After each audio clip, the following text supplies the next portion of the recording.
क्या फितनॉल खारिज ने दाइश से भी हाथ मिला लिया या दहशतगर्द ग्रुप्स में क्रेडिट लेने की दौड़ है? सीटीडी के मुताबिक कलअदम टीटीपी और दाइश ने बाजोड़ धमाके की जिम्मेदारी कबूल कर ली। 7 मुबैना दहशतगर्दों की निशानदेही भी हो गई।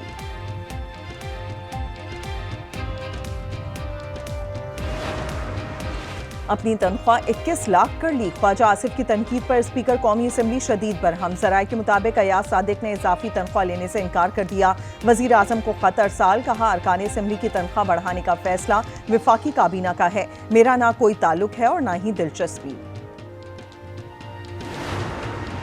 पंजाब में वुज़रा को छुट्टी पर भी लाखों रुपए मिलेंगे। तनख्वाह में इजाफे के बाद लीव अलाउंस भी तनख्वाह के बराबर। स्पीकर, डिप्टी स्पीकर और वुज़रा को 1 माह की छुट्टी पर भी 7.25 लाख रुपए तनख्वाह मिलेगी।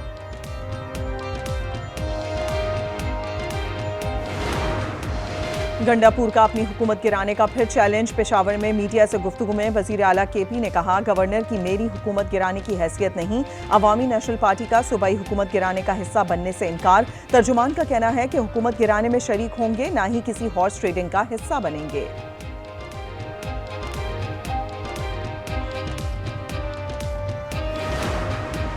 वज़ीर आज़म आज़रबाईजान के दौरे पर रवाना। नायब वज़ीर आज़म इसहाक डार, अतातार, तारिक फातमी भी हमरा हैं। शोशा में इक़्तिसादी ताउन तंजीम के सरबराही इजलास में शिरकत करेंगे। गैबी मदद से भारत के खिलाफ जंग में फतह नसीब हुई। वज़ीर दाखिला मोहसिन नकवी ने हैरानकुन कहानी सुना दी। बताया, भारत ने एक बेस पर 11 मिसाइल फायर किए, वहां मौजूद 11 तैयारे महफूज रहे। जवाबी कार्रवाई में मिसाइल भारतीय आबादी पर गिरने का खदशा था, मगर बड़े ऑयल डिपो पर गिरा। ईरान इसराइल जंगबंदी के पीछे भी वर्दी है। मुल्क भर में 10 जुलाई तक तूफानी बारिशों की पेशगोई। पंजाब, सिंध, खैबर पख्तूनख्वा, कश्मीर में मानसून जोबन पर।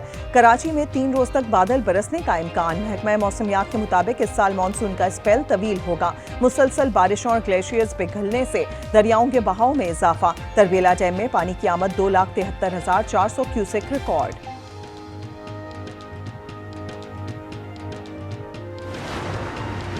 कराची एक बार फिर सबसे ज्यादा टैक्स देने वाला शहर बना, मगर वफाकी हुकूमत के पास कराची के लिए फंड्स नहीं। अमीर जमात इस्लामी कराची मुनम जफर कहते हैं, K4 मंसूबा खटाई में पड़ने का खदशा है। मेयर कराची टाउन चेयरमैन पर यकीन नहीं करते। शर्जील मेमन के MQM और जमात इस्लामी पर वार। कहा, जमात इस्लामी को सिर्फ तनकीद करना आता है। MQM को कराची की इतनी फिक्र है तो बल्दियाती इलेक्शन क्यों नहीं लड़ा।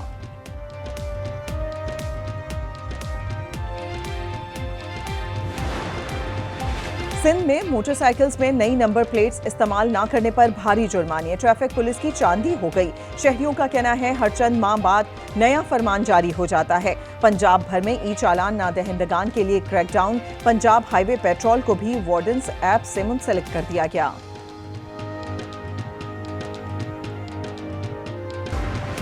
मर्दान में मुल्जिमान की फायरिंग से चचा जाँ भाग, चची जख्मी हो गई। कल्लात में मोटरसाइकिल सवार मुसल्लह अफराद की फायरिंग से उस्ताद जाँ भाग, एक उस्ताद जख्मी।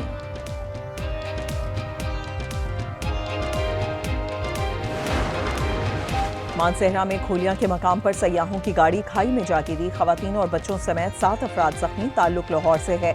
सरगोदा में 7 साला बच्ची नहर लोअर जहनम में डूब कर जाँ भाग। और बादशाही मस्जिद से नालैन मुबारक की चोरी का केस 23 बरस से बेनतीजा। दरखास्त गुजार मुख्तलिफ अदालतों के चक्कर काटते रहे। सुप्रीम कोर्ट में भी केस का नतीजा ना निकल सका। वज़ीर आज़म शहबाज शरीफ आज 2 रोज़ा दौरे पर अज़रबैजान जाएंगे। वज़ीर आज़म इक़्तिसादी ताउन तंजीम के 17वें सरबराही इजलास में शिरकत करेंगे। वज़ीर आज़म ECO के दीगर रहनुमाओं से अहम मुलाकातें भी करेंगे।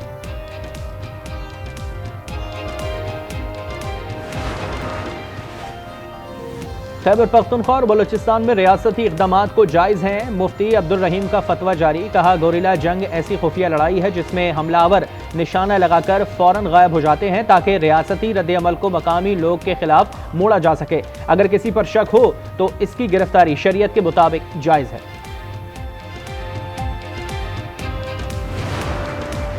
दहशतगर्दी जो नजर आती है, ये तबाही नजर नहीं आ रही। आम लोगों के इस्तेमाल वाली इंडस हाईवे पर काम मुकम्मल ही नहीं होता। अब ऐसा नहीं होगा। Chief justice Peshawar high court के इंडस हाईवे की हालत-ए-ज़ार केस पर रिमार्क्स। कहा, आम आदमी और VIP की जिंदगी एक बराबर है। NHA हुकाम की फंड्स ना मिलने की शिकायत। चीफ जस्टिस ने कहा 2018 से मंसूबा नामुकम्मल है, हाईवे को बेहतर बनाने के लिए 6 माह नहीं 3 माह का वक्त दे सकते हैं।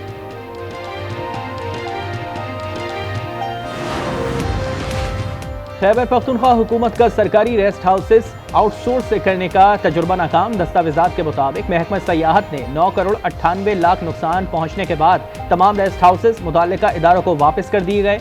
आउटसोर्स ना करने से 6 करोड़ 68 लाख का नुकसान हुआ।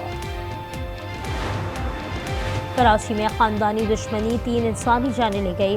औरंगी टाउन में फायरिंग से 3 अफराद जाँ बहक, 2 मुलजिमान गिरफ्तार। जैव कुआ से एक 9mm पिस्तौल बरामद।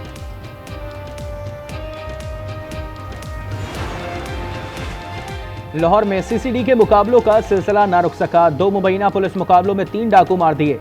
ननकाना साहब में मुबैना पुलिस मुकाबला, 3 खतरनाक मुलजिमान हलाक, 2 फरार हो गए।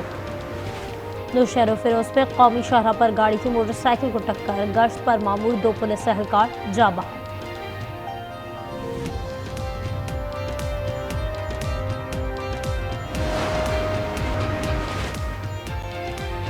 प्लास्टिक बैग्स थोड़ी सी आसानी के एवज सदियों तक माहौल में तबाही फैलाते रहते हैं। वज़ीर आला पंजाब मरियम नवाज का प्लास्टिक बैग फ्री डे पर पैगाम।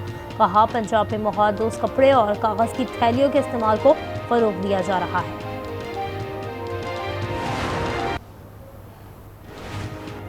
गजा में इजराइल की वहशियाना बमबारी जारी, मजीद 24 फलस्तीनी शहीद। इंडोनेशियन अस्पताल के डायरेक्टर मरवान अल सुल्तान को उनकी अहलिया और बच्चों समेत शहीद कर दिया गया। मजमूई शहदा की तादाद 57,012 हो गई। अल-क़स्साम ब्रिगेड के हमले में 1 इजरायली फौजी हलाक और 2 जख्मी हो गए। BBC के 100 से जायद मुलाजमीन ने गजा में रिपोर्टिंग पर शदीद तहफ़्फ़ुज़ात का इजहार कर दिया। इदारे पर फ़लस्तीनियों से तासुब बरतने का इल्ज़ाम।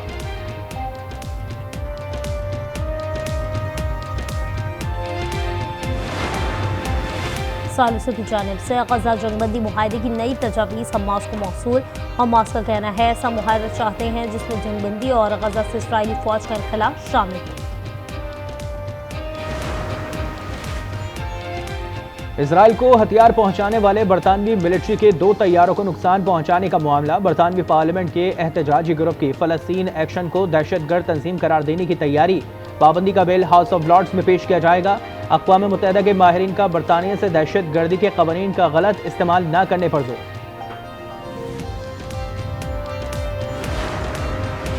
गजा के मजलूम फ़लस्तीनियों के हक़ में दुनिया भर में मुजाहरे जारी। लंदन की डाउनिंग स्ट्रीट में बड़ी तादाद में शहरियों का एहतजाज। तल अबीब में भी हज़ारों अफराद सड़कों पर निकल आए। गजा में मुकम्मल जंगबंदी और यरगमालियों की वापसी का मुतालबा।